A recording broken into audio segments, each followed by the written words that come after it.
Hello everyone, welcome back to my channel. Let's learn. இன்னைக்கு நம்மளோட topic என்னன்னா types of determiners. இன்னைக்கு 7 important determiners என்னன்னு பார்க்கலாம்.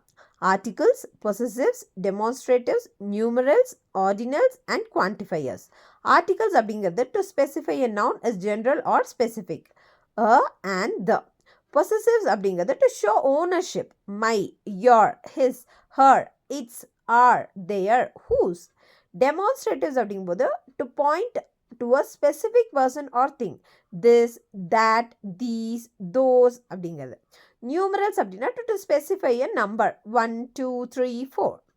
Ordinals அப்படிங்கும்போது to specify a order அப்படின்னா first, second, third, fourth, you won first prize, second prize இப்படிலாம் சொல்லுவோம்ல அதுதான். Next quantifiers அப்படிங்கும்போது to indicate the amount or quantity.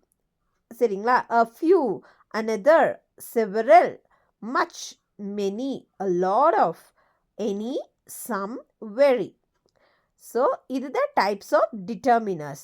Thank you.